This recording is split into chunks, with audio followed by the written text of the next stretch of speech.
Hello and welcome to our afternoon session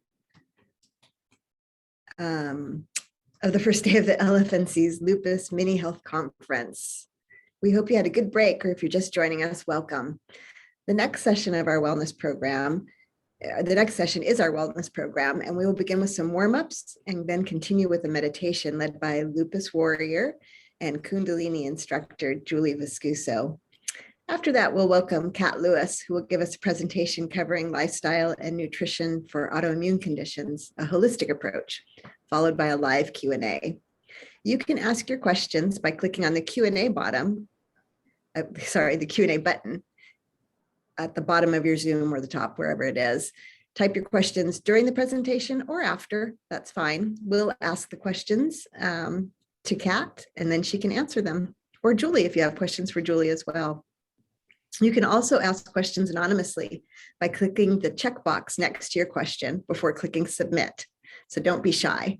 Afterwards, please stay and complete our survey. Now, let me introduce our first presenter, Julie Viscuso.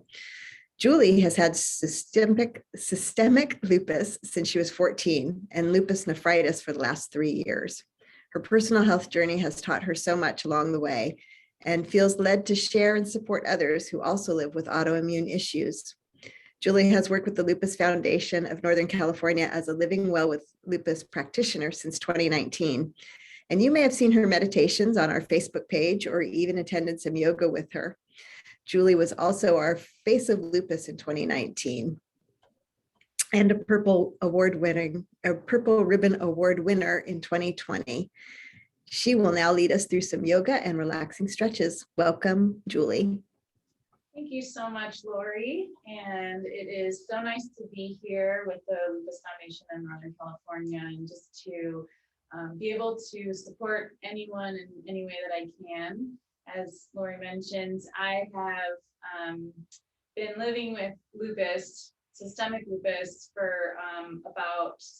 for over 20 years now, definitely a little bit longer than that, and lupus nephritis. So I definitely understand what it's like to go through all of the ups and the downs and the challenges and the victories and all of those things with having a chronic illness and just an autoimmune condition. So before I even begin, I just wanted to acknowledge and honor all of you that are living with this and learning to find ways to heal and to just bring a little bit of ease into this experience. When I first was diagnosed, I was just reading some old notes that I had just throughout the years, and it has been when I was first diagnosed, I definitely was young and didn't really understand that I had much of a role in improving and supporting myself with my health. I just was told that I had lupus and that it was going to be my path for life and just to take these medications. So, those kinds of things can be a little bit, can bum you out. And I just felt really sad that my body was attacking itself. And it actually having that moment of feeling that, it led me on another path where I wanted to actually start to go in a little bit deeper and to inquire why my body was doing this and where the imbalance was and how, rather than talk down to my body, how could I support my body more? So my journey has been a path of really beautiful self-love and learning how to pay attention to the way that I'm speaking to myself, treating myself, and it's been really miraculous to watch my body respond in a positive way. And not to say that I'm not still, having those moments that can be challenging, but I definitely have made a point of choosing love over fear in every moment that I can.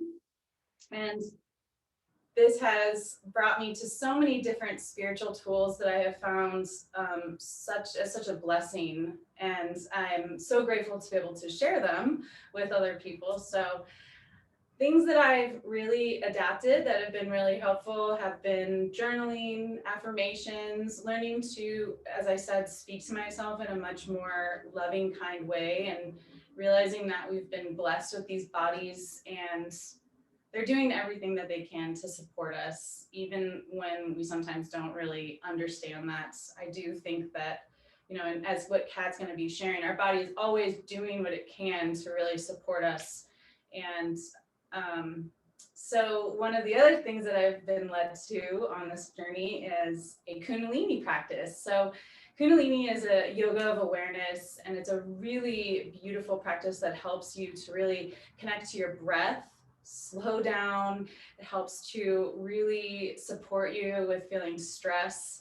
That's something that I personally deal with, is just stress or getting really like fired up or something. So this practice has been really transformational in strengthening my body, strengthening my ability to connect back to my breath. It's strengthened my ability to choose love over fear, which again, you know, that's like every 5 minutes we get that opportunity, right? So what I'm so grateful to do today is just to bring a few different warm-ups that we can do that really just help you to slow down your mind. Because sometimes when our mind starts racing, it is really easy to just like go down, you know, feeling bad for yourself or playing a victim, and you forget that you're more empowered in your situation than you realize. So when we come back to our breath and we slow down our minds, it really allows us to think more clearly, and it also really calms our body down. It helps just inflammation to relax. It's such a blessing. So what we're going to be doing is I'm just going to lead us through a couple different warm-ups, and then we're going to be doing a inner conflict breath work, which is really soothing. So if you're new to Kundalini, Kundalini is the yoga of awareness. And it is a practice that I would say is really spiritual, but it's also just a beautiful way to connect to your body. You know, these bodies are one of the greatest gifts that we've ever been given. So learning to build a relationship with it and learning to strengthen it is only going to benefit you in so many ways. So what we will start with is we're just gonna bring our hands onto our knees. So if you're sitting in a chair, you can just have your feet on the ground. And if you would like, you can just come into easy pose with the legs crossed, or just any way that you want to. This is your practice. And a big thing that I like to really encourage people is that this practice really helps you to learn to be an advocate for your own body, because it allows you to really feel and to be aware of what's occurring within you and what feels good and what doesn't feel good. And it just, again, brings you back to that feeling of empowered. So go ahead and just sit up tall. You can just roll your shoulders back, lift your chest. You can close your eyes if you want. And we're going to just start to take some deep breaths in through the nose and out through the nose. So with this breath, when we inhale, you're going to actually be expanding the belly out wide, kind of like a Buddha belly. And when you exhale, bringing the navel back in. So a good way to just support yourself in this is you can bring your hands onto your belly, and on the inhale, feeling the belly get bigger, and on the exhale, pulling the navel back in. So let's just stay here for a couple moments.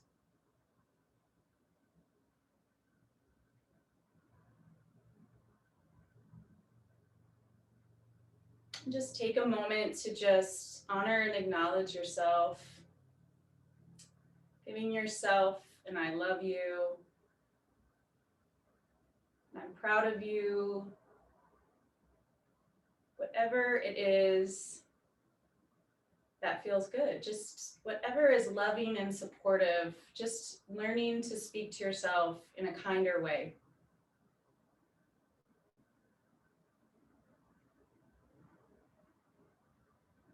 And if you have your hand on your belly, you can just go ahead and bring it back onto the knee.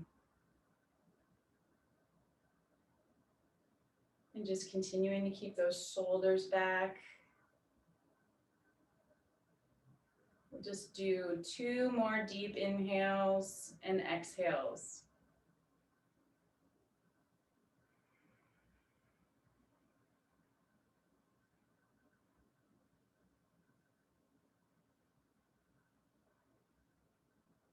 All right, and then taking 1 more deep inhale and exhale out through the mouth this time.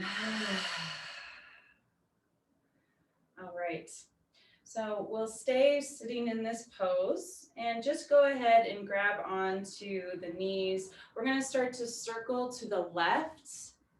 So you're going to inhale to the left, exhale back, just starting to just loosen up our spine a little bit and connect with our breath. Inhaling and exhaling.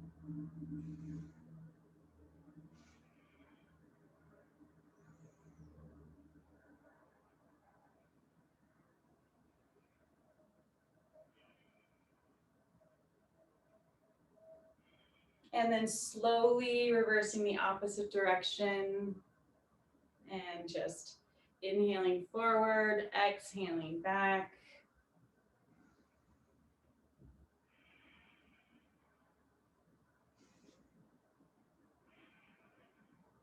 And if you're new to Kundalini, just ease into this. Even if you just sit and watch this, this is still benefiting you. So just continuing to synchronize the breath with the movement. And just starting to feel the mind and the body working together. And coming back to the center, taking a deep inhale and exhale.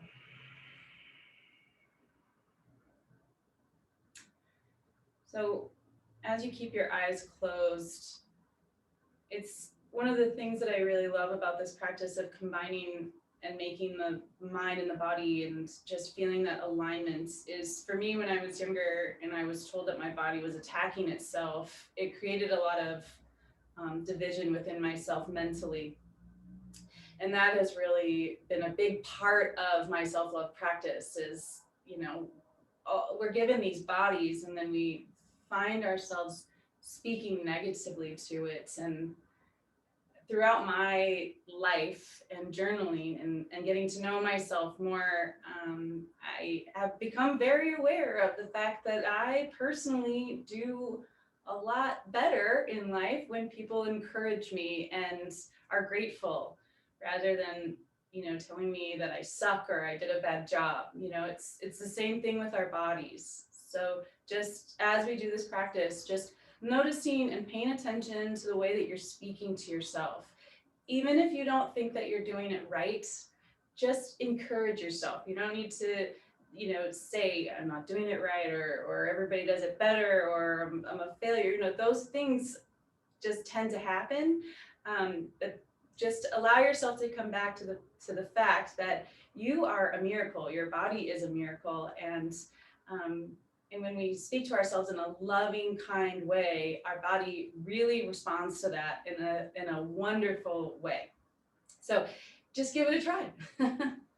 I speak from a lot of experience. You know, and you can open your eyes if you like. We're going to keep going with some more exercises, but you know, as somebody that it lives with lupus and I currently have to hook up to a machine every night for kidney failure with peritoneal dialysis, it's like, you know, things I could complain about a lot of things, but I would say I love my life, I love my body, and I see my body doing so much to support me in this process. And I know that I'm doing a lot better than I could be by, you know, my positive attitude and looking for love, you know, seeking love in everything, looking for the lesson. What is this teaching me? You know, our bodies and what we're going through, our challenges, they're one of our greatest teachers. So I just invite you to open your heart to what it is that your body might be trying to communicate with you.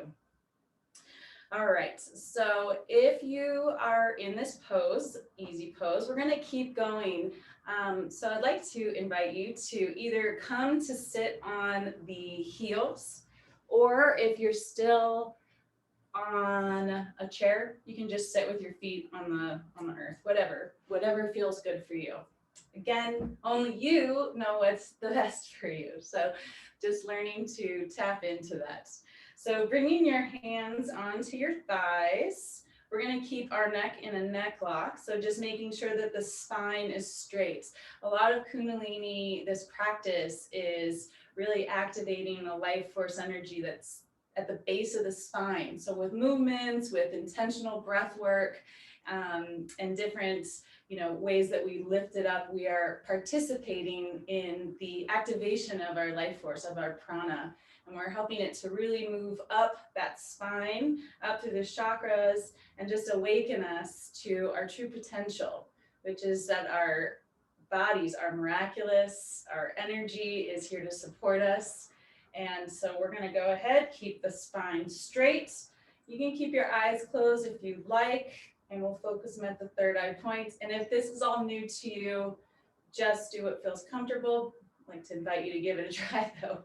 All right, so for this exercise, we're going to go ahead and inhale the chest forward. Let me move my hair back a little bit. So you're going to keep your spine straight, shoulders back, and you're going to inhale and exhale.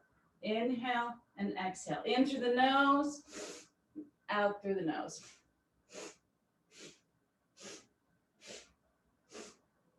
Really let yourself hear this breath.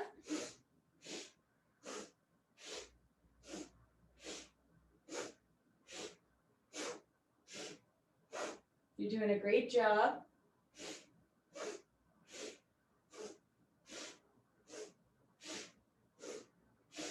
Starting to activate that energy at the base of the spine. You might notice that you start to get a little bit warm. That is totally normal. It's actually a really great sign. So inhaling forward, exhaling back.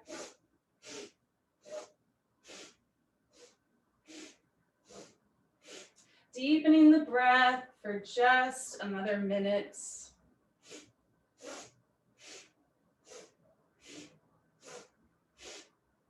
We use a mantra in Kundalini, and it is Sat Nam, Sat Nam, Sat Nam, Sat Nam, and keep going. Sat Nam means truth is my name, truth is my identity. And actually, our sweet cat that's going to come on next, she just reminded me that the Sat Nam is just the reminder we say to ourselves to just remind our souls that we are awareness. We are the observer watching all that is happening. We're not just this body. We are a soul having a human experience. So just when we say this mantra, Sat Nam, it just helps us to slow down our thoughts and come back to that beautiful truth that we are so much more than what we're experiencing in our body. All right, I'd like to invite you now to inhale, lift the chest, deep inhale, hold the breath, and squeeze your root lock. So you're just going to kind of squeeze down here, lift this energy, keeping the eyes closed, and exhale, relaxing, just sitting still for a moment. A big part of this practice is to feel your body in the moments in between. So just sitting still, allowing the breath to be whatever it wants to be, and giving yourself just another I love you, thanking your body, just appreciating it. You can say it out loud, you can just think it, but it's more powerful than you can even imagine. It's just very miraculous to speak to ourselves in a loving, kind way. All right, let's take a deep inhale in through the nose, out through the mouth. All right, you can open your eyes if they're closed. And we're gonna just keep on moving. So if you want, you can come back into sitting on easy pose. So you're gonna just come back into that cross-legged position. If it feels good, if you're in a chair, again, always listening to what is right for you. Okay, so we're gonna bring our hands up to our shoulders. This is a really great exercise I love it just massages a lot of your internal organs. So again, you can keep your eyes closed, open. I'd invite you to close them, but everything is totally great. So keeping the arms up, you're gonna inhale left, exhale right. Inhale, mentally chanting Sat, exhale, mentally chanting Nam, or whatever mantra you want to say to yourself, because you are the one listening. So keep going. We're just going to be here for another minute or so, synchronizing the breath with the movements, going as fast or as slow as you would like.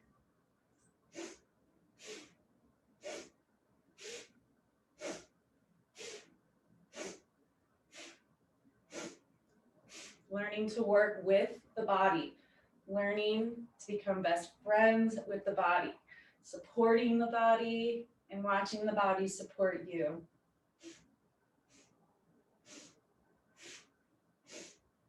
Deepening the breath if it feels good.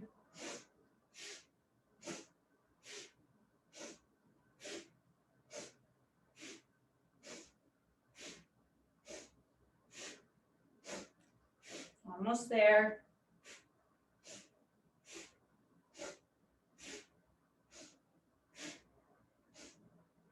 All right, coming back to the center, taking a deep inhale, keeping those arms up, holding the breath, squeezing the root lock, lifting that breath, that energy, keeping the eye focus at the third eye point, and exhale, lowering the hands down, bringing the hands onto the knees, just staying still, again, feeling.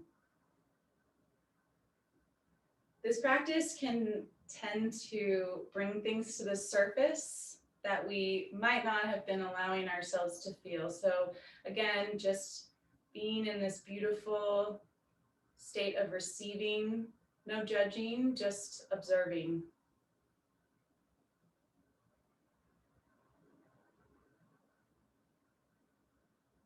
And taking another deep inhale through the nose and out through the mouth. One more time, give yourself another big I love you. We can't ever say it enough.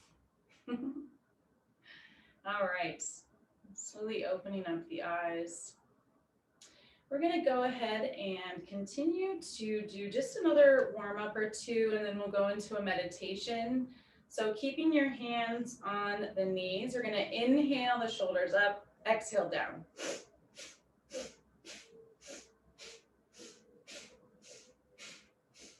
This really helps if you ever have tension or if you have a headache.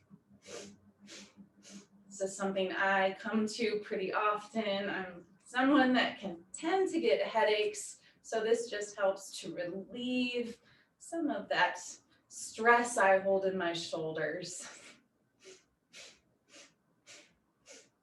Inhaling up, exhaling down. You can come back to that mantra if you'd like, Sat Nam, Sat Nam, Sat Nam, or and I love you, or you're doing great, whatever it is, again, that you want to hear.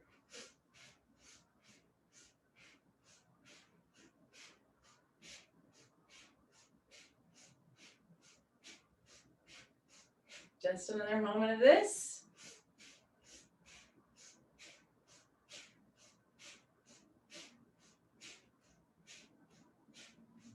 And lifting the shoulders up, deep inhale, hold the breath, squeeze the root lock,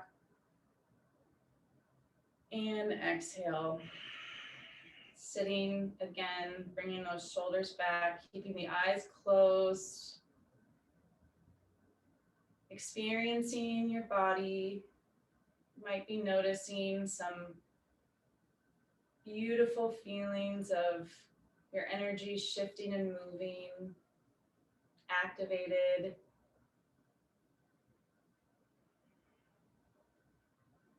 And again, just bringing back your thoughts to feeling that love and appreciation for who you are, for all you've been through, for your strength, for your courage.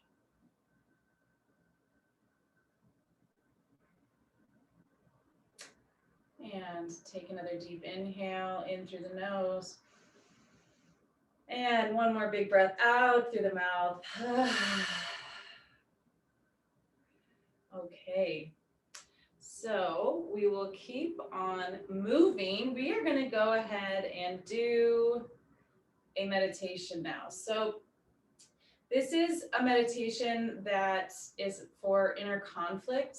When I've been thinking about different meditations that I wanted to share, first of all, this one's very simple. So we're going to just be doing something that is a great meditation to use if you're ever feeling overwhelmed. And I don't know about you guys, but there's a lot going on in the world right now, and it's very easy to feel overwhelmed. So we are wonderfully and beautifully blessed with lots of different tools. And one of them is that we can lay some hands on ourselves and just calm ourselves down. And so this meditation is for inner conflict. And it just really helps us to, again, slow down the mind, to feel supported by ourselves. So we're gonna just, if you'd like, you can, your legs have been like this, you can go ahead and just kind of move them, get a little bit of blood flow. Okay, and then bringing them back into easy pose, or again, however you're sitting. So we're going to move into this meditation, and I'm just going to pull it up again really quick. So we're going to be doing a breath that is going to be 5 seconds in, 5 seconds out, and then we're going to hold the breath out for 15 seconds. So if that is a little bit too long for you, 10 seconds is okay, but see if you can do it. So the point of this is that sometimes when we're feeling conflicted, we have our prana, or our life force energy is blocked or stuck somewhere. So this breath helps our natural system, our beautiful body, that it is so intelligent, it has such a divine intelligence to it.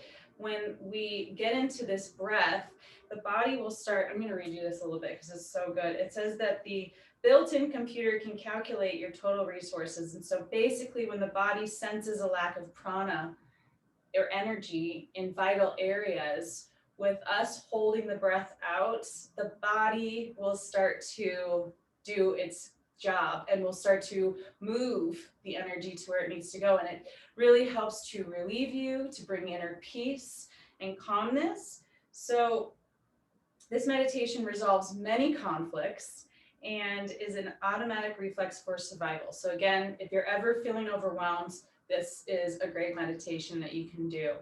So we're just going to be here for about 3 minutes.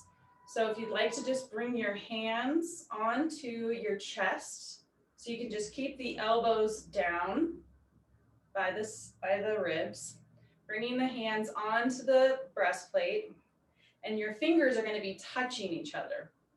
So you're going to just, again, have that spine straight so that the energy can just flow. And then you're going to close your eyes, and we're going to go ahead and take in a deep inhale for 5 seconds. So 1, 2, 3, 4, 5, and exhale 1, 2, 3, 4, 5. Hold the breath out for 15 seconds if you can.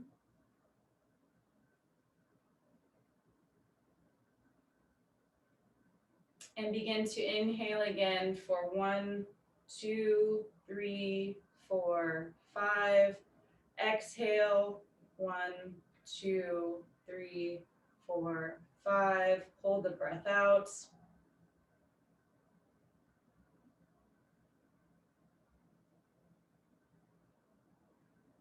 Begin to inhale for 1, 2, 3, 4, 5.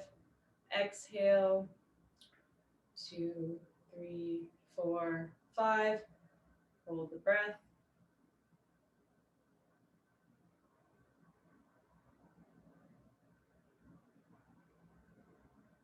And begin to breathe in and out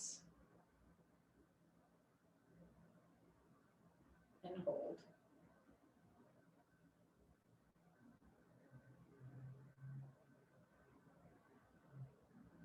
Continue again, breathing in for 1, 2, 3, 4, 5. Exhale, 1, 2, 3, 4, 5. And just stay still.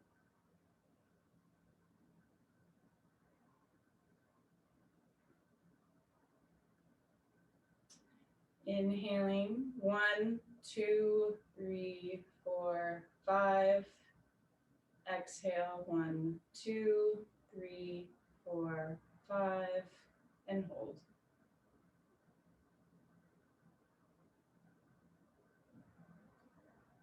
Do a couple more rounds. You're doing great. And inhale, 1, 2, 3, 4, 5. Exhale out through the nose, 1, 2, 3, 4, 5, and hold.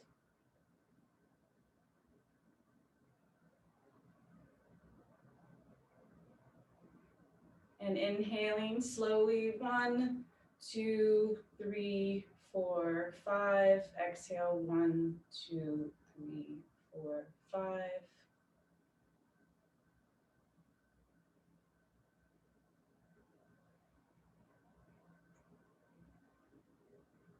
And do 2 more rounds on your own.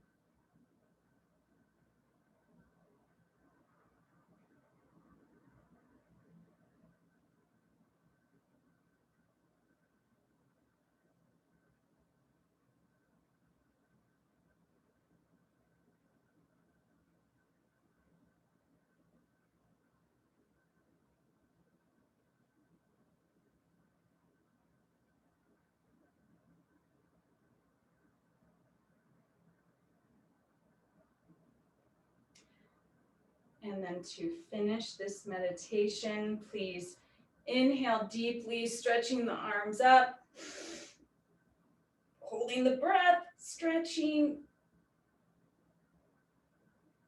and exhale, sweeping the arms down, and just closing your eyes for just a moment, just taking a moment to just feel the stillness that comes. Just checking in with yourself. How do you feel? Was that beneficial for you? Just being aware of the experience. Allowing yourself to just be present in this moment, staying in your body. And again, just bringing that gratitude to who you are, to all that you experience, and again, just for that strength, that inner strength that you hold. And please take a deep inhale and one more deep breath out through the mouth. All right.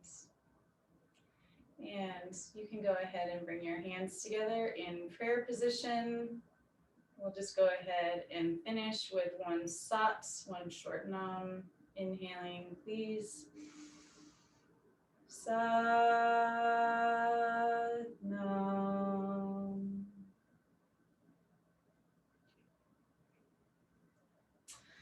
So that is just a really brief little warm up and meditation, and just a small little glimpse of Kundalini Yoga. It's, as I mentioned, it's been a really beautiful blessing for me, and has really helped support me during the challenging moments and those times when, when it can be hard, and just helping you to come back to your breath and to just the calming thoughts and the clarity and the reminder that you are a beautiful, wonderful, unique expression of Creator. And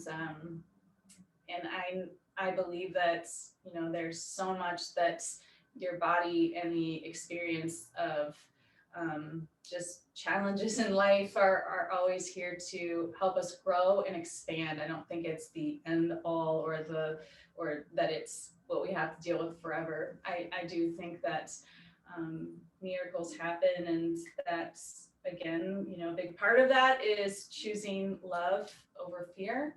And also with remembering that you're not alone and that you have this beautiful community to come to feel supported and to build community. So I just want to thank the Lupus Foundation in Northern California for all the ways that they support me, and just for continuing to put together these really beautiful, you know, workshops and events that we are able to really realize that we're not alone, and that we can all do this together. So thank you so much. And you are all going to love all the information that Kat's got to share with you. So thank you so much, Lori. Thank you, Julie. That was wonderful.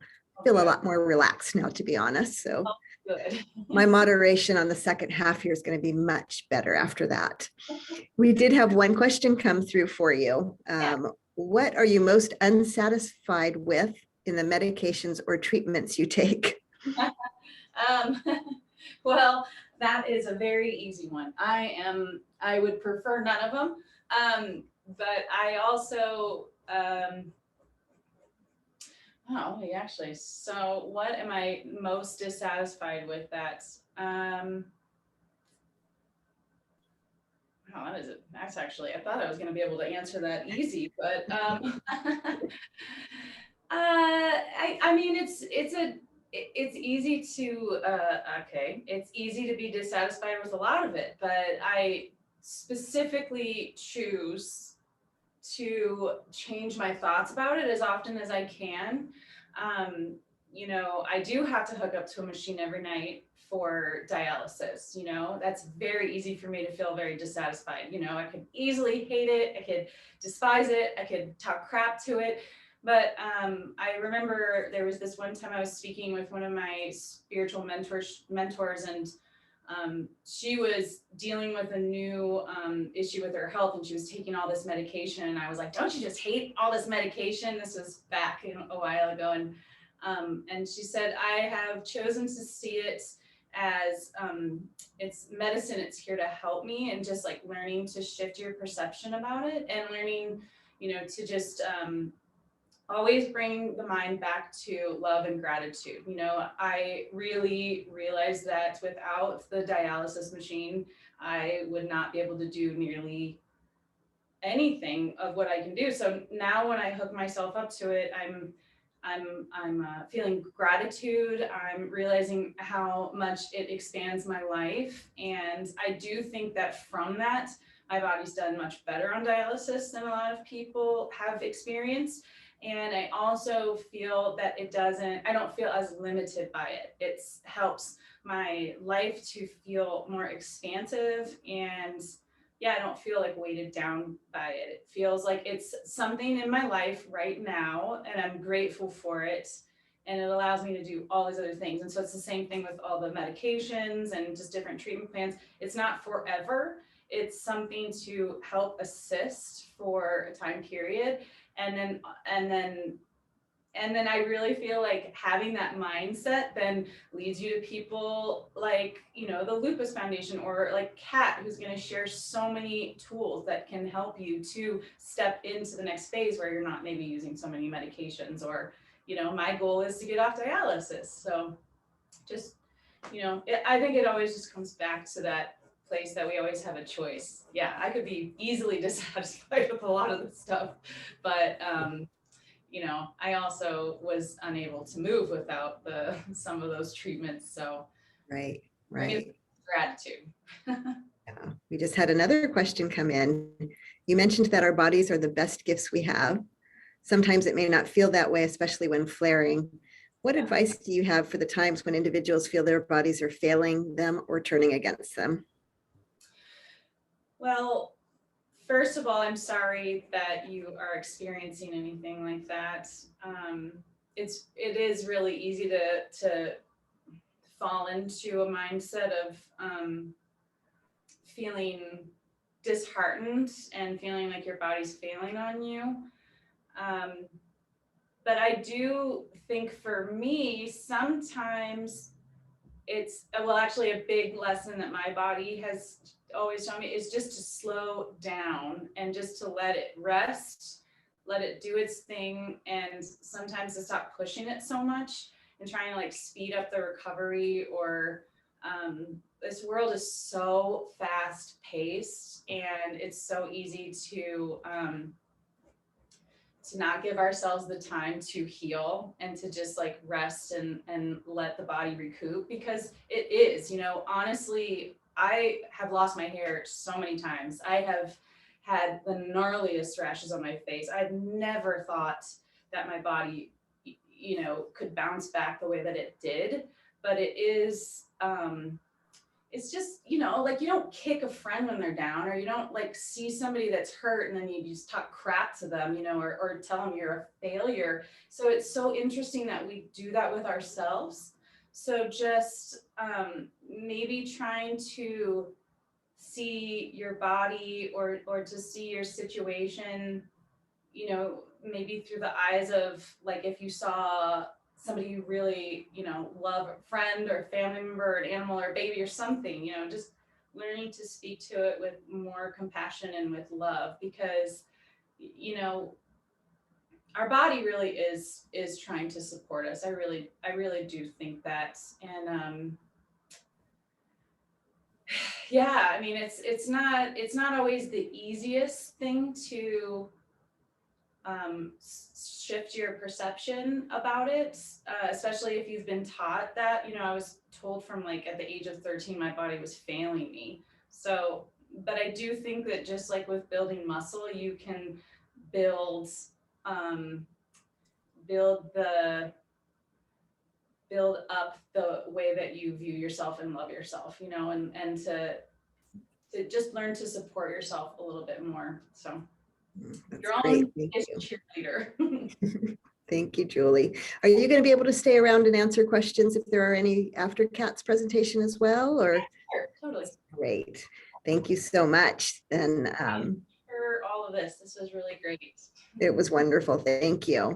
Thank you. Now I'm going to introduce our second presenter this afternoon, Kat Lewis. She's a scientist, a functional medicine provider, and a mind-body health educator. She's driven by the conviction that each of us has the potential to heal our bodies and minds, to create the health and life we desire. We just need to be taught how.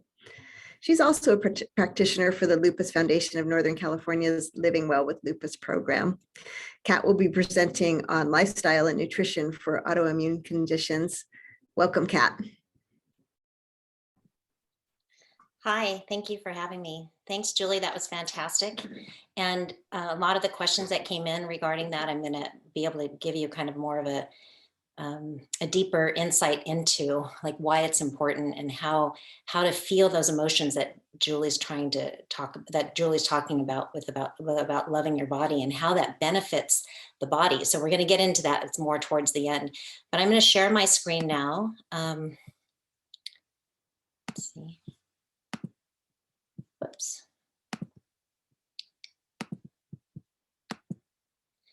Okay. Okay, so I'm going to be talking about lifestyle and nutrition for autoimmune disease. And I'm really excited to present this information because about 16 years ago, before I was in functional medicine, before I knew anything about it or anything about natural health, I was working for a biotech company and I was working a lot and I was really stressed. And I also had a 1-year-old child who didn't sleep through the night until she was 2. So there was a lot of pressure that I was putting on myself. It was all self-induced. I ate well, I exercised, but I had a lot of stress, a lot of internal stress. I was trying to be the best mom and the best professional. And what I did was I shifted that mental, emotional stress that I created on my own. shifted my hormones so much so that I couldn't have my second child. So I always dreamed that I would have two children, a boy and a girl. I just always saw that for myself. And I wasn't able to have that second child. And I knew nothing then about functional medicine. I didn't know that this approach could help me. And so when I discovered it years later, I was like, everyone needs to know this. I want to do this and everyone needs to know it.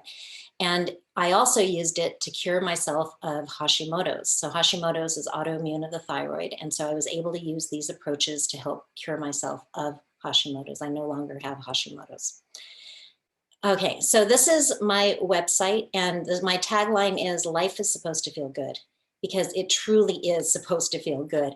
And if we are thinking anything else, it's because we haven't been taught how or why these things happen. Okay, so why are we thinking the thoughts we think? Why are we feeling the way we feel? And why is my body showing up in the way that it's showing up? So I'm going to talk to you about how lifestyle influences all of that today.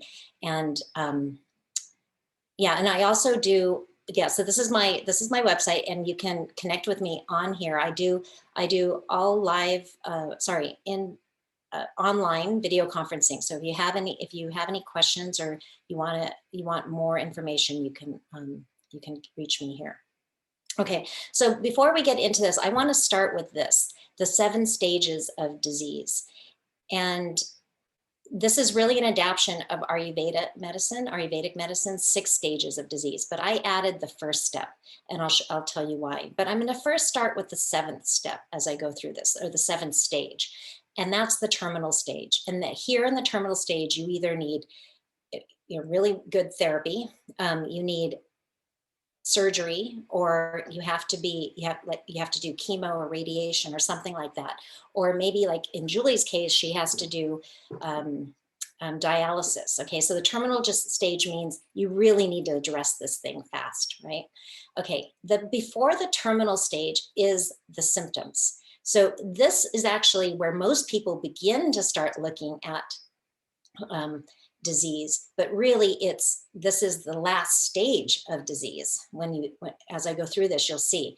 So the symptoms are showing up because we have some problem something is not working right in the body. And so the symptoms are showing us that the body is out of balance.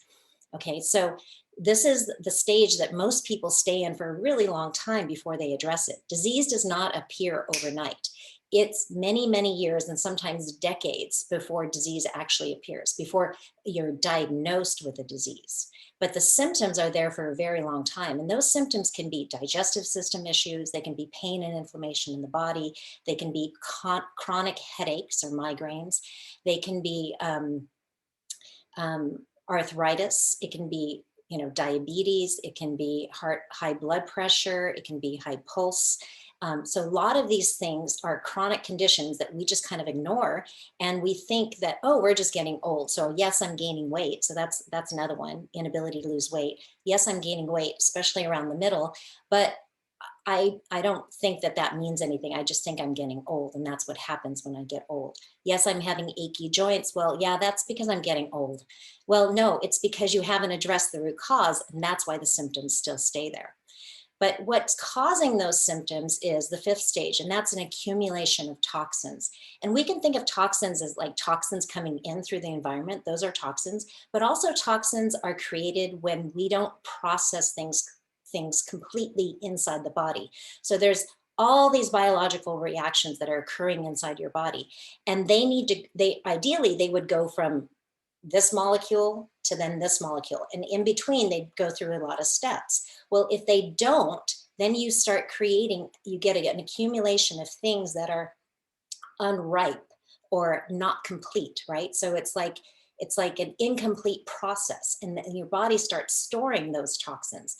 And where you store them is going to be unique to you. So some people, it'll be in the joints. Some people, it'll be in the low back. Some people, it'll be in the liver, right? So it just shows up in different places, and everybody is unique. So because it shows up in you in a certain place, it could be the same root cause, an accumulation of toxins, but it's going to show up for somebody else as like a headache or lower back pain, right? So it doesn't, how it's showing up is going to differ, but ultimately it's the same root cause, and that's an accumulation of toxins. So some process in the body is not going to completion, and therefore toxins are accumulating. So then if we don't address that, if we don't live our life in a certain way, we're going to accumulate those toxins. Symptoms are going to appear. And if we don't address the symptoms, and we don't say, hey, these symptoms are showing me something, I'm a little out of balance with life. So I need to get back in harmony so that these symptoms resolve.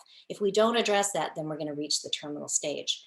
Before the accumulation of toxins, like what I said, is that there's processes that are incomplete, and we call this metabolic imbalances. So in Western medicine or functional medicine, we'll call it a metabolic imbalance. In Ayurvedic medicine or Chinese medicine, they're going to call it an energy block, or a lack of flow of energy. So metabolic imbalances and lack of flow of energy is basically the same thing. Processes in the body are not going to completion, okay? And then that happens, it accumulates toxins, you get symptoms, and then the terminal stage. So why do we have these metabolic imbalances? It's because we're not interacting with the world in a correct way, meaning we're not in harmony with the natural processes of the world. The body needs certain things in order to be healthy, right? So the body is healthiest when it's in the same rhythm as the light and dark cycles outside. So if I'm staying up late into the night, then my body is not going to be able to do certain processes at night that it normally does, and I'm going to get backed up.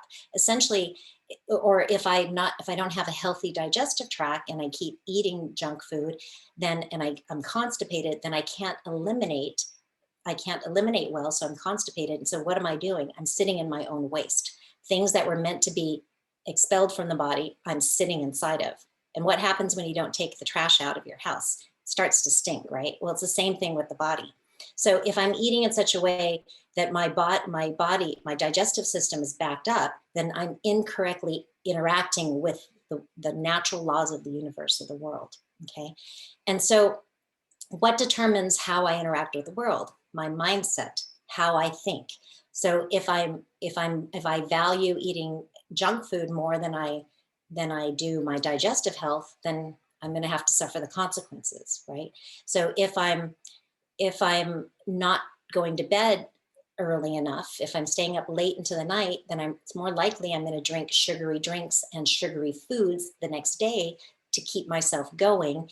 And right, so it's like I need to change that mindset. And who's the author of your mindset? That's number one, your understanding of yourself. Do you understand that you are the creator of your own reality? You are the creator of your own reality. You make the decisions. You can decide to change things. You don't have to live the life that you've learned to live or you've been conditioned to live. You don't have to think the thoughts that you've been conditioned to think based on what your family believes or society believes. You can look at your belief systems and identify which ones are in alignment with the laws of the universe, with the health, with having a healthy body, and you can change the mindset. But if you don't understand yourself as having that ability, then yes, you could just stay in your conditioning, your programming, what your parents taught you to do, what your friends taught you to do, what society teaches you to do, and then you're going to have a mindset that may or may not be healthy for the human body, and that creates health instead of disease. So the first three, 1 through 3, are really the mental level, right? So your understanding of yourself and your mindset. And that mindset affects your interaction with the world. The 4th and 5th, and maybe the 3rd also they're the energy level, right? So how are things moving in the body? Are we getting stuck energy, like toxins stuck in the body, in the tissues and fluids in the body? Are they, so that's the energetic level. And then the physiological level is the symptoms and the terminal stage. So this is where the lower stage, the 6 and 7, this is where allopathic or conventional medicine work. They're working on the symptoms and trying to find solutions to alleviate the symptoms, right? To make you feel comfortable. Chinese medicine, Ayurvedic medicine, and functional medicine are working on the stages 4 and 5. There are 3, 4, and 5. And then your understanding of yourself, your belief systems, is where like methods like body talk and quantum healing hypnosis technique come into play. So I work on pretty much all of these levels. So that's where the energy medicine that I have on my on that first slide comes into play, because your mind is also energy. Your mind and your emotions, how you feel, are also energy, and that influences the flow of energy, the metabolic imbalances in your body. And I'll show you that towards the end. Okay, so with autoimmune disease, we know that there has to be three conditions for it to exist. Okay, so the first one is leaky gut. And these aren't really in any order, but the first one is leaky gut. So a leaky gut means your intestines have more permeability, or larger holes than they should be. They all should have some degree of permeability, because that's how we absorb nutrients. But when they're too big, when the hole in the intestines is too big, then what happens is you start accumulating toxins that you're coming in through your food and water you drink, as well as microbes, so bacteria and viruses and parasites that are in your digestive tract and in the food you eat, and also the microbes that exist inside of there. So food particles too, like gluten, for example. We've never been able to digest gluten, but now, because we have lots of compromised digestive tracts, gluten is a problem. There's other reasons gluten is a problem too. Okay, so if we have a leaky gut and we have a genetic predisposition, so our genes are not our destiny. This is something we always say in functional medicine. Your genes predispose you to certain things, but it's your environment and the way you live your life that's going to turn on and off your genes. Let me say that again, because it's really important. So epigenetics is the study of how the environment your lifestyle influences your genes. Your genes are not your destiny. It's how your environment or your lifestyle influences your genes, basically washes over your genes, that then determines how those genes manifest, right? So if we want our healthy genes to turn on, we need to provide certain conditions. If we want our unhealthy genes to turn on or turn off, we need to provide the right conditions, okay? So those conditions, or the other thing that needs to manifest for the autoimmune disease, is a trigger. And so that's the lifestyle factors, okay? So how am I living my life? Am I aware of toxins and where they're coming into my diet or the environment around me? Am I using them on my skin, my shampoo, my skincare, my personal care products? Am I cleaning with toxins? Where are they coming from? Microbes. So do I have an imbalance in the gut microbiome, which is influenced by the way we eat? Am I allergic to certain things? Do I have a poor diet? And how am I handling stress? That's a big one. Okay, so all these things are triggers, and we're going to talk more about this and how they influence your condition. Okay, so this is just I just wanted to put this up there. You could go and look at this if you'd like. You might have difficulty with some of the words, the scientific words that they use, if you're not familiar with it. But this is Alessio Fasano. He's done a lot of research on autoimmune conditions and the link between the intestinal permeability or leaky gut and autoimmune. Okay, so he's pretty much the one who discovered this triad of these three conditions that you need in order for autoimmune to manifest. So now the important thing about this is, if we remove the trigger and we heal the gut, or if we just remove the trigger, we won't manifest as autoimmune. If we heal the gut and remove the trigger, we won't manifest as autoimmune. You can have the genetic predisposition, but if you're living your life in such a way that you're not causing a leaky gut, then you're not going to have the disease, basically. Okay. So what we do in functional medicines, we're looking for that root cause. What are the root causes? And again, they're lifestyle factors. So am I eating the right foods to support my body? Do I have good gut health? Do I know what good gut health is? Am I exercising? That's really important. Am I sleeping well? Am I allowing my body to detoxify? Am I connecting with nature? Am I happy? Okay, how do I feel? And am I having healthy relationships? The last two kind of go together, because when you have unhealthy relationships, you're not really happy. It's hard to be happy when you don't have unhealthy relationships, because our whole life is about relationships, right? So I'm going to go through these one by one. So nutrition and gut health. You want to eat an anti-inflammatory diet. This really helps your symptoms. So eating organic is really important. I know it can be expensive, but you either pay now or you pay later with your health, right? So I won't use this talk to go into detail about why you want to eat organic, but these harmful chemicals that they spray on the foods, what they do is they disrupt our microbiome, and our microbiome are really important for our health. So if we're eating sprayed food, it's going to compromise our microbiome.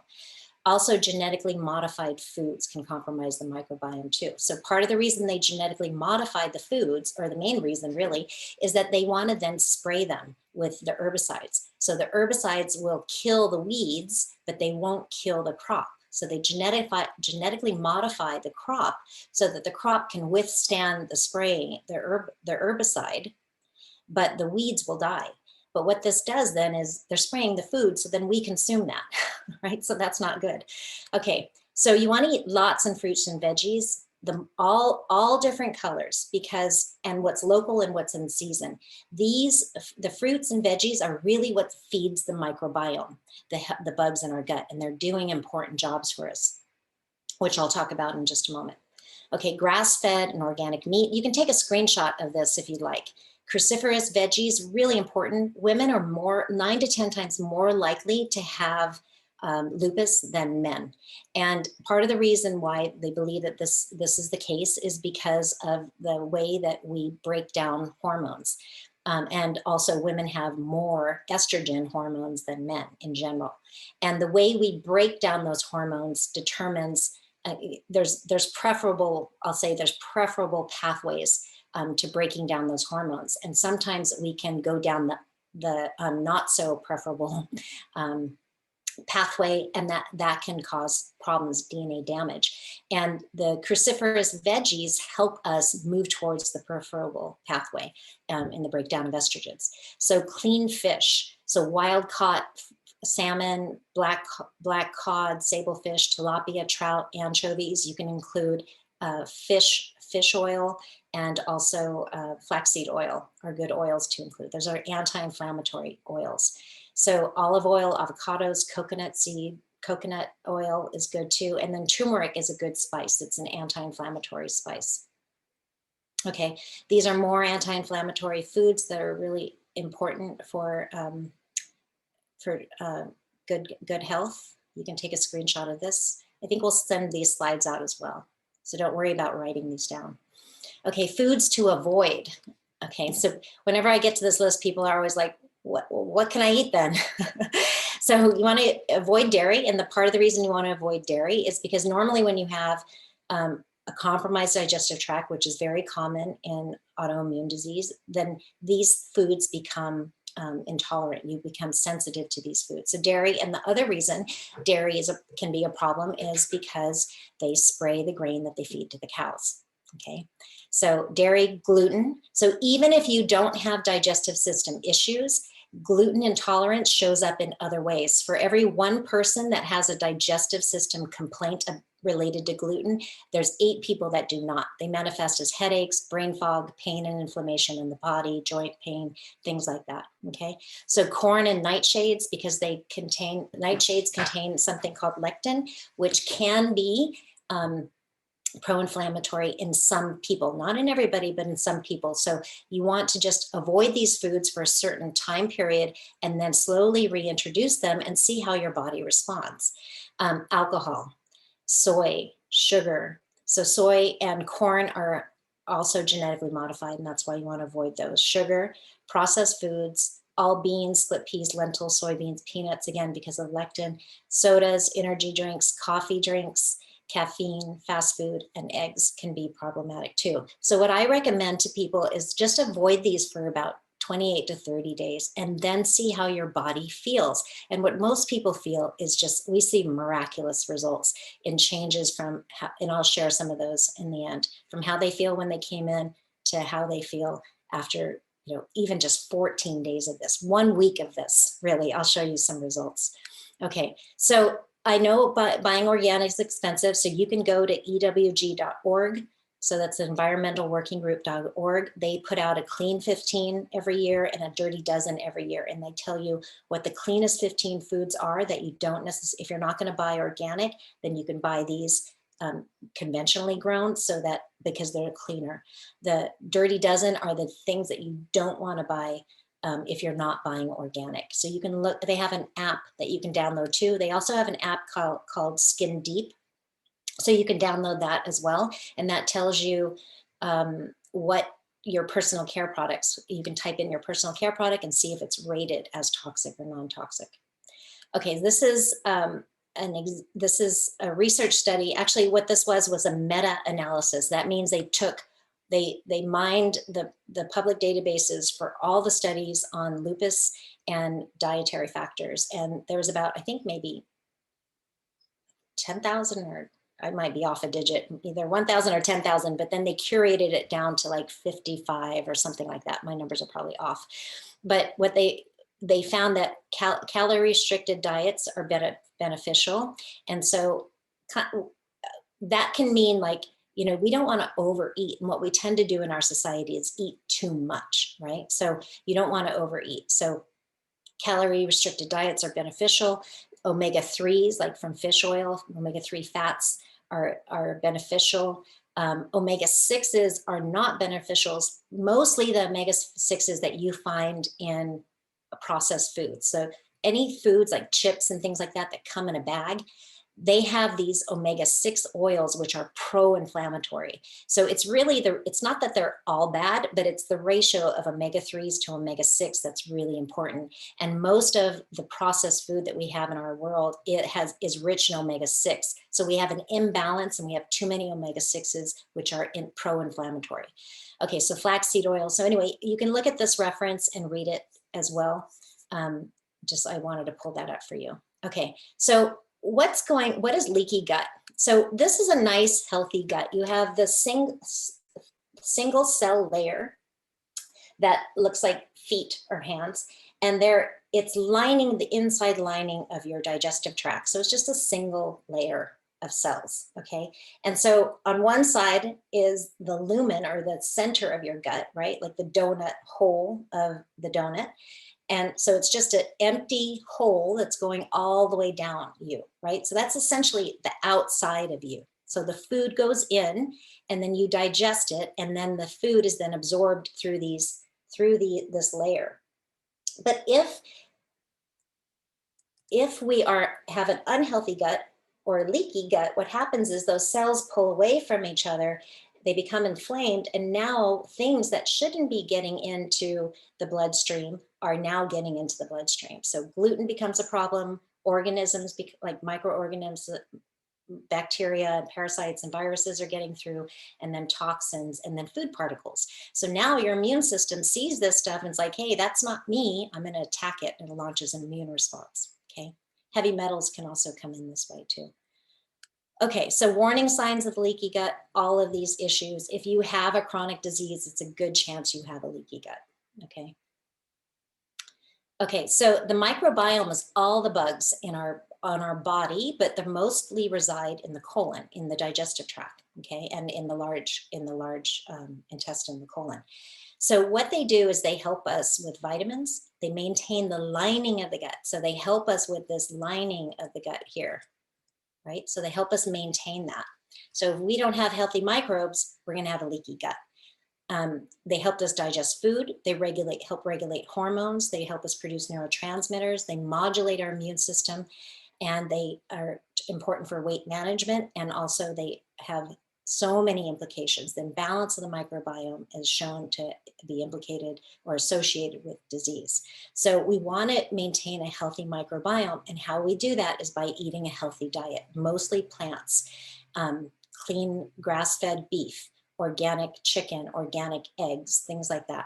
Okay, so clean diet. So health hack number 2, you want to exercise, there's a misspelling there, and move the body.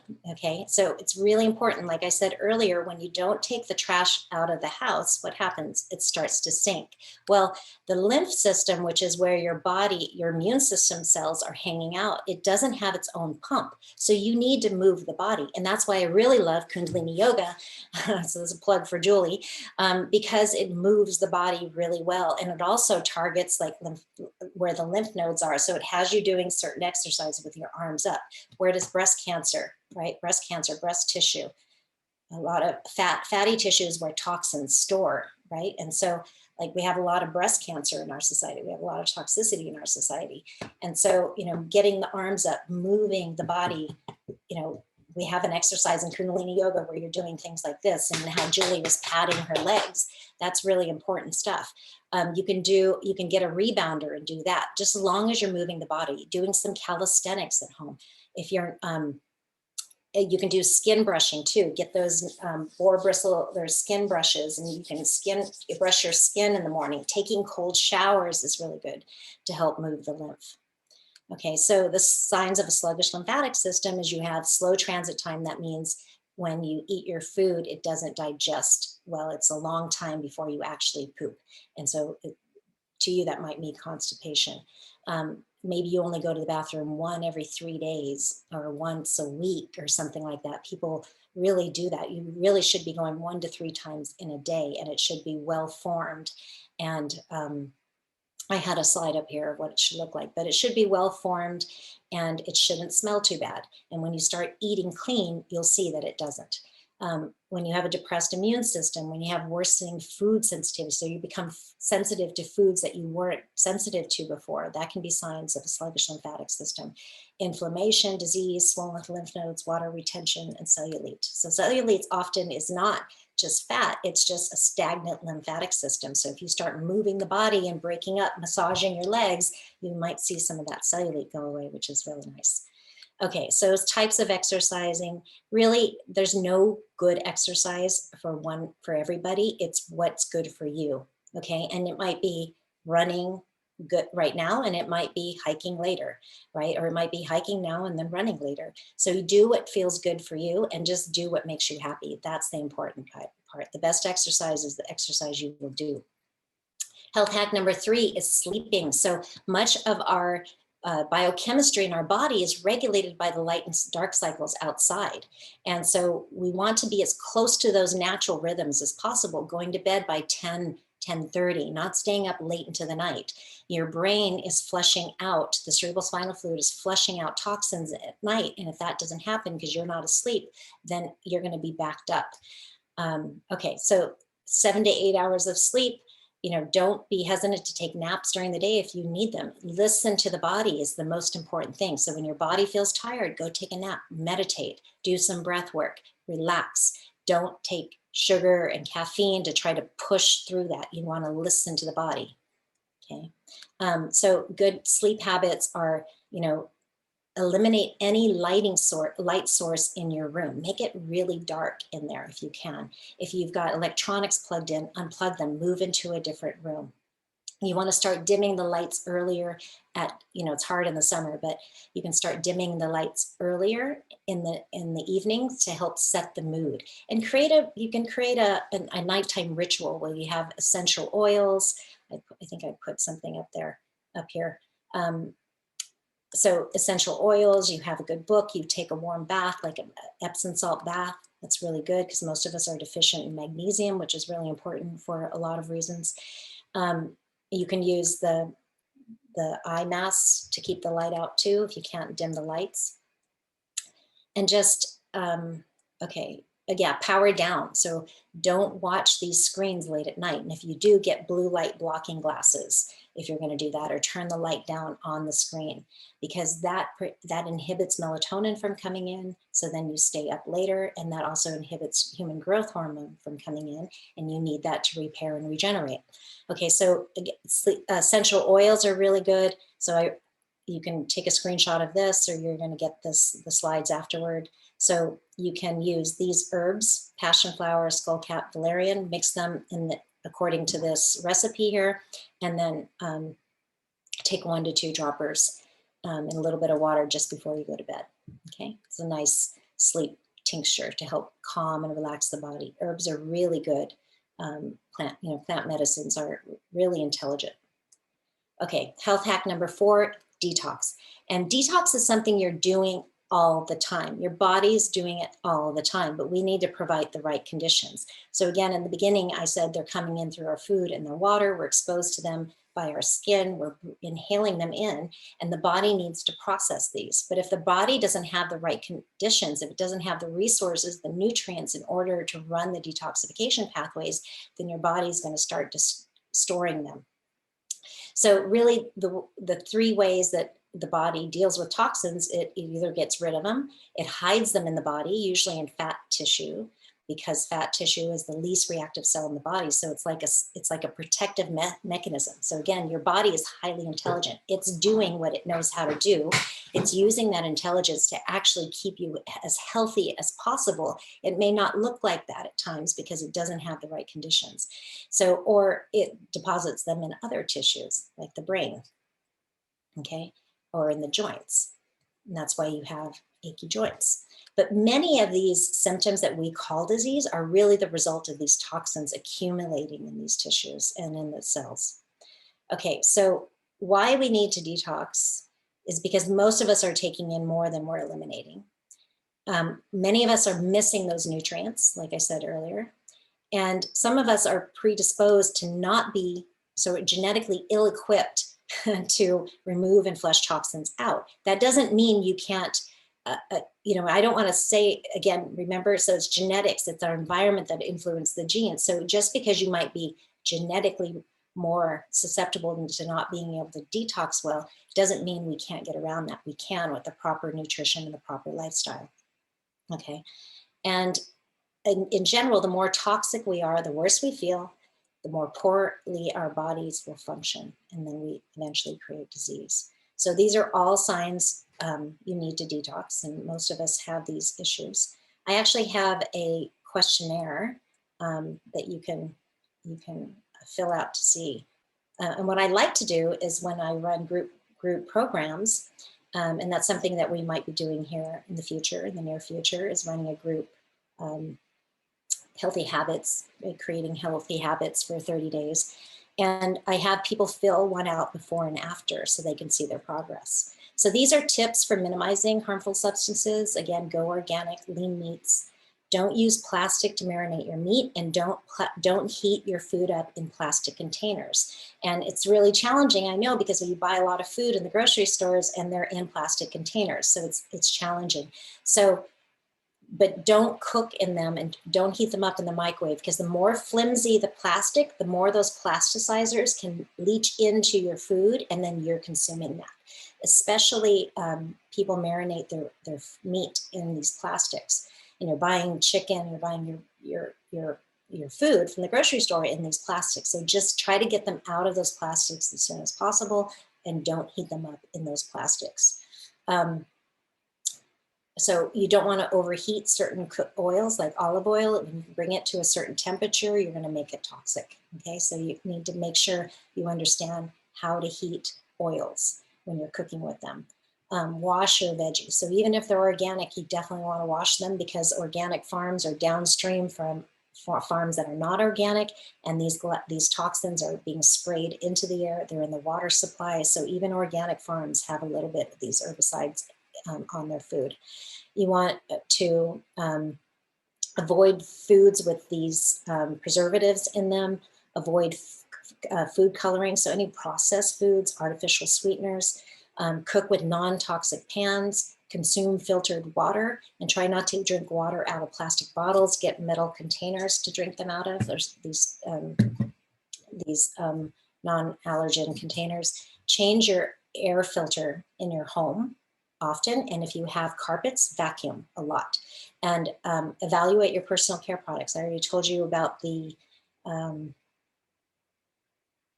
Skin Deep, EWG's website. You can type in your personal care products and see how they rate. So these are other areas that you can look for, you can be aware that toxins, these can be harmful. So cigarette smoking, that's a big one too, okay, especially for lupus. Okay, so food plays an important role in the detoxification process. Okay, so I'm going to pull up this slide, and this is your liver and how it detoxifies toxins. So there's two phases, phase 1 on the left and phase 2 on the right. So a toxin comes in, there's a series of reactions that happen, and then it creates an intermediate, and that intermediate is really reactive. So if that phase 2 reaction doesn't happen, then that intermediate can be a problem.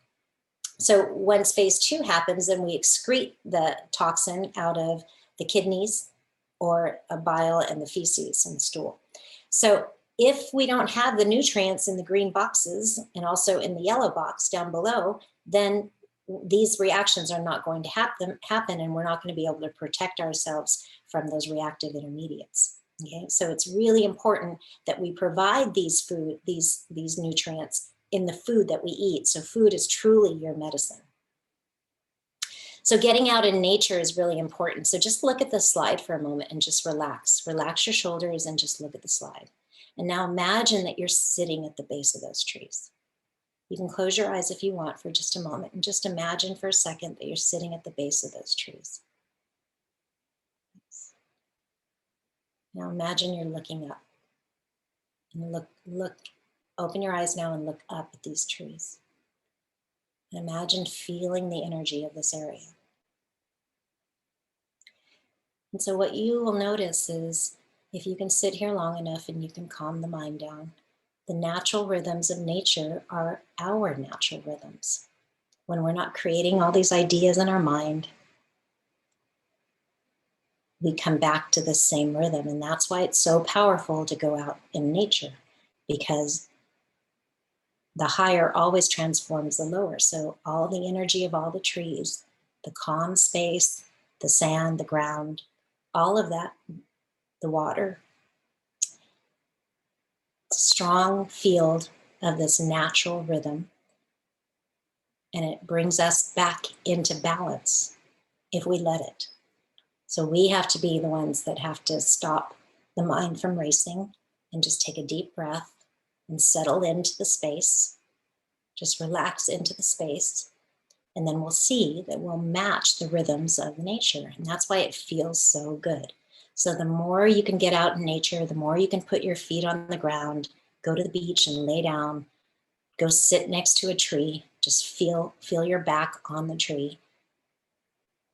That will train you to feel these natural rhythms again. And then once you feel them, you know how to get to them anytime. So even when you're not out in nature, you can pull up that feeling. And that feeling is really important, because that feeling, how you feel, your emotions, is what's triggering your DNA and turning on and off your cells. So everything in the universe is energy. The food is energy. The cell phones are energy.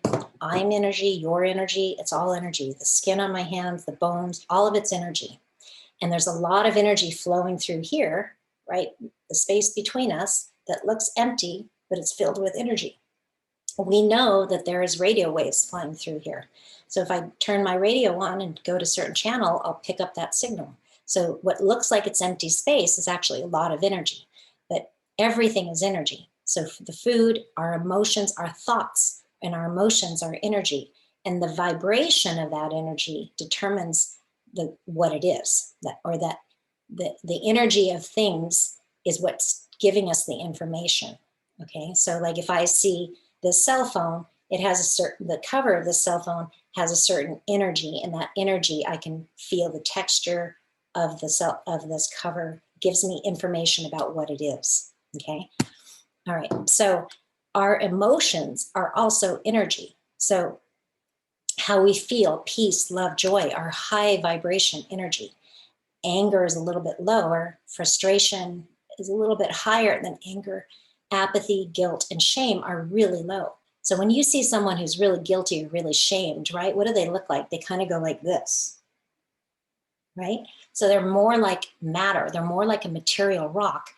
But when we have they're more like some matter, like a rock, right? A rock is just still and stiff, right? There's not a lot of energy flowing through the rock. It's a very low vibration. It's vibrating, but it's very low. But if we look at someone who's really happy and joyful, their energy is up, their energy increases, and they have more life in their body, right? So when we are in higher states of emotions, there's more there's more life force in the body. There's more energy flowing through the body. So how you feel matters. Okay, so we can actually measure this. When we measure people who aren't feeling that well, when they're sick or when they're not feeling that well, they have lower energy. So you can see the top person has 40 joules. Joules is a measure of energy versus someone down below, 62 joules of energy. They have more vibrancy about them. So this is an instrument that I have that we can measure this. It's based on Kirlian photography. So that was, I believe he was a Russian who was playing around with images of plants. So he took a dead leaf and a healthy leaf, and he saw that the light given off from the dead leaf was very dim, but the light given off from a healthy leaf was very bright. And so we can use this to determine what areas of the body you are deficient in and where there's more energy flow in some areas. And then we can also give you practices to help you increase the flow of energy, which then gives health to that area of the body and also to your mind. Okay, so how you feel matters a lot. So for example, here's another example, so to help you understand this better, because if you're just hearing this for the first time, it might not be setting in very well. But when you feel like when you're nervous about giving a talk, for example, let's say I was nervous about giving this talk, then I might be secreting hormones from my adrenal glands in my right below my upper ribs. If I'm thinking a sexual thought, for example, I will secrete hormones from my sex organs. If I'm thinking about how much I love my daughter, how much I love spending time with certain friends and family, then I might start secreting from my thymus gland right here in the center of my chest. So depending on what types of thoughts we're feeling, we're going to secrete different hormones throughout the body. And those hormones are signalers. They're telling your cells and your DNA what to do. Okay. And so how you feel matters a lot. So we know that we can use certain practices like meditation, yoga, going for nature walks, dancing, whatever you love to do, just do it. Who we want to hang out with, just hang out with those people that make you happy. Because how you feel matters a lot, okay? Okay, so connection to others, this kind of goes along with what I just was talking about. So really try to find your community, and we can build one here together if you like. So find people that you feel supported by. This really is beneficial. They did a long study at Harvard, 75-year study, and they found that people with healthy relationships lived longer.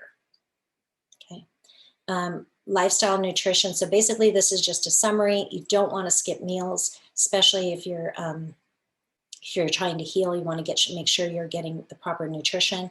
You want to eat the same time every day, eat the right combination of foods. So eating protein, carbohydrate, and fat at the same meal, because that helps balance your hormones, which will balance your energy levels and your mood and your sugar levels as well. Stop eating 3 hours before bed if you can. If you can't, because you wake up in the middle of the night, or you just, for whatever other lifestyle factor, then just try to eat a lighter meal at night. In general, bed by 10 or 10:30. Aim to meditate every day. This will especially in the morning, this will help set up your day. And also because in that meditation, you can decide, how do I want to feel today? I'm the creator of my own reality. How do I want to feel? Okay. Movement 4 to 6 times a week. If you can, you definitely don't want to have a sedentary lifestyle. Even if you're not that mobile, you can still stretch. You can sit in your chair and do some stretches. What I love about Kundalini Yoga, it's for all levels. So even if you can't, if you want to sit throughout the whole entire Kriya, you can do that. There's Kriyas where we don't actually get off the floor. You can lay down, you can do so many things on the floor. Okay, eat organic and grass-fed, eliminate sodas, processed foods, sugary drinks, drink lots of water, and also include lemon water, because that helps balance the acidity in your body. If you're too acidic, your body can't heal. So lemon water, although it seems counterintuitive, it's acidic going in, it leaves an alkaline residue in the body, in the cells. So, and do what makes you happy. Super, super important. Okay, so 60 to 80% of your symptoms can be mitigated by your lifestyle. Okay, this is definitely what we've seen in practice. So this is a case, this person has Hashimoto's. She started with a total score of 116. So you can see there's 3 questionnaires here. So one was when she first started, one was after 7 days, and then one was after 14 days. Okay, so if you zoom in, you'll see her digestive tract. She went from a 10, a high score, being the worst, not feeling well. She went from a 10 on the digestive tract after 7 days down to a 6. And then after day 14, she went down to a 3. Okay. She had problems with her ears. She had a 5 in the ear category, itchy ears, ringing ears. She had a 5 when she began. 1 week later, she had a 1, and then 14 days or another 7 days later, she had a 0. The other areas, which are really important, she saw the biggest improvement in her mind area. She went from a 14, poor memory, confusion, poor comprehension, difficulty in making decisions. She went from a 14 to a 6 after 14 days. Okay. In what other good areas of improvement? She went from, in weight, she went from a 13 to a 4. Skin issues, she went from a 10 to a 4. Okay, so this is what lifestyle can do for you.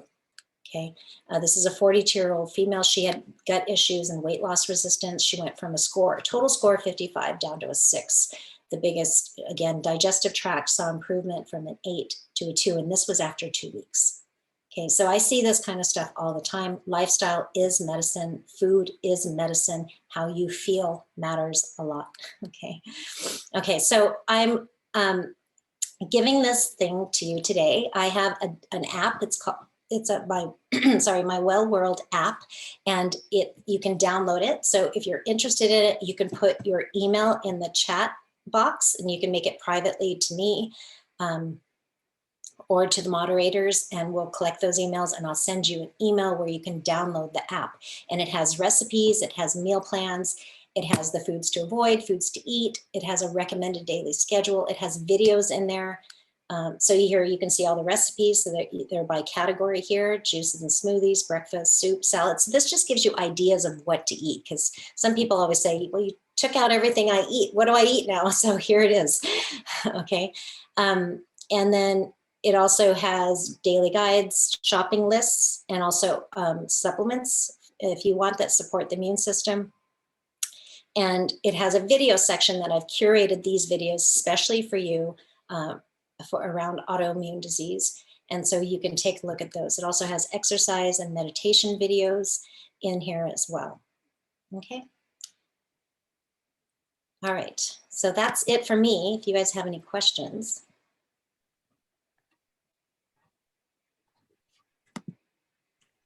Oh, I can't hear anybody. You're still sharing your screen. Oh, okay, let's stop the share. There we go. Great. Thank you, Kat. That was so good. Gosh, so much information. Yeah. So much. Let's see. We'll now open the live Q&A session. So if anybody has a question, they could type it into the Q&A section, and you can click anonymous if you like. Feel free to ask any question you'd like. And Julie is here as well if you have questions for Julie. Let's see, I did get one question while you were talking about nightshades. Is tomato a nightshade? And I've always heard there's a long list of nightshades. I'm not sure, but. Yeah, that's a good question. I don't know if tomato is a nightshade. I don't know. We can look that up easily. Okay. But yeah. Yep. Okay, great. I thought it was a nightshade. Is it? Okay. Yeah. Is it? Yeah, I don't actually know. I don't know. Okay, great. And you answered one of the other ones about healing a leaky gut, and that was really interesting. A question we had from earlier from Dr. Balboni, I think is a pertinent question for you as well, is can diet control lupus flares?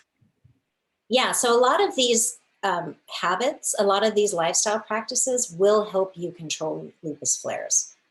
Okay, because again, really what's happening is the body is really trying to protect itself.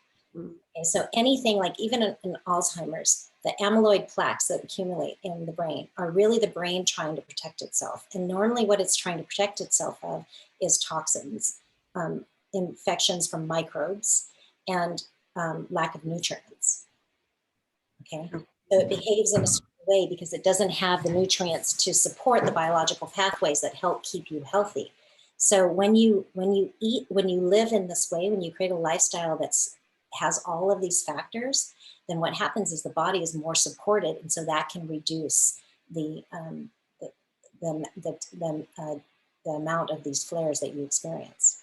Okay, great. Great, let's see. And let's see.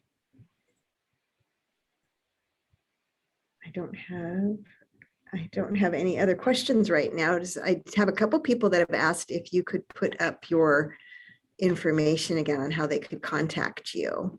Okay, and yeah, and I just looked it up. So tomato is, so I knew, so peppers, eggplants, potatoes, and tobacco is actually, but yeah, tomatoes are, I wasn't sure. Wow. So could we say that again a little slower? So tomatoes, eggplant. Tomatoes, eggplant, potatoes, and peppers. Potatoes and peppers. Wow, that's like most of my diet. So wait, you want to eat a lot of broccoli, cauliflower, artichokes, blueberries. The more colorful, the better, and a lot of greens. And if you have trouble digesting them, you can cook them a little bit. That's easier on the digestive tract because most people with autoimmune have a compromised digestive tract. Okay, and so you can. There's certain things that we can do to help you digest food better. Okay, all right. Do you mind sharing that your contact information again? There we go. That's great. For those of you that want to get in touch with Kat, you can reach her at either of those. Does anyone else have any questions that they'd like to ask really quickly, or for Kat or Julie? Pamela says, thank you. Thank you. Mm-hmm. Pleasure. Great. And then Kat had mentioned that she does these, she likes to do the group ones. And I know those are probably much more interactive when you're in person. So we'll be reaching out if anybody is interested in doing that. You could reach out to Kat directly. And we'll be talking to Kat to see if there's a way we can do something as well with you through the Living Well with Lupus program. Yeah, I think it's a good idea. People do really well in the group format, and by Zoom is totally fine too, because we can see. So right now we're not allowing everyone to be seen, but you can create a meeting so that everybody can be seen. So it's just as effective, I think. Right. In person, but I think we could do it on Zoom. Great. Well, it doesn't look like anyone else has any questions. So I think we're going to go ahead and close out our session. Okay. Let's see, would you mind stop sharing your screen now?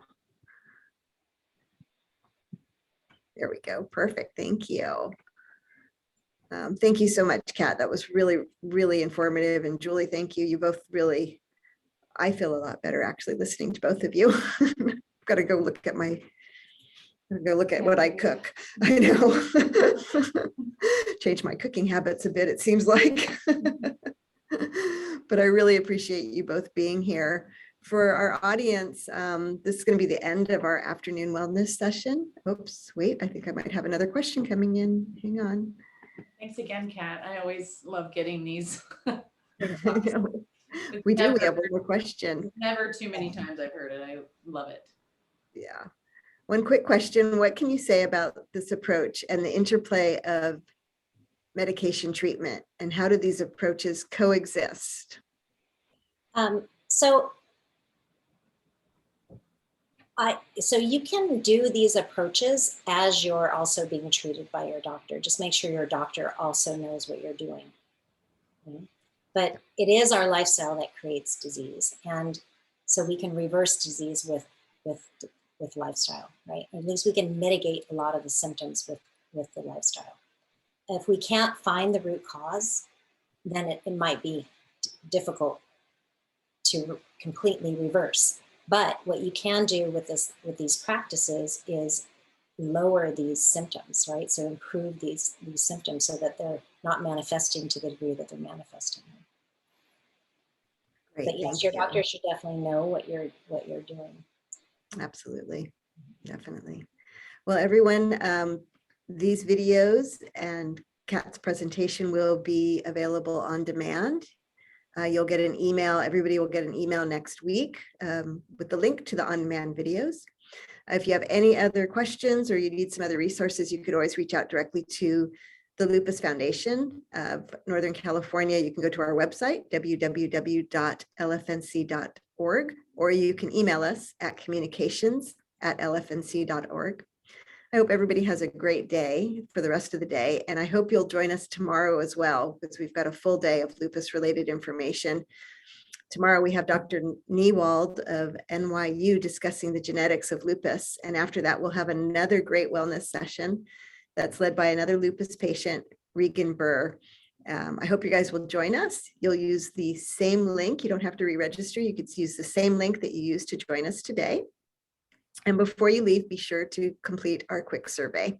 Thank you, everyone. I hope you enjoyed it. And if you did enjoy it, invite a family or a friend, family member or a friend for tomorrow, okay? Thanks. Bye-bye.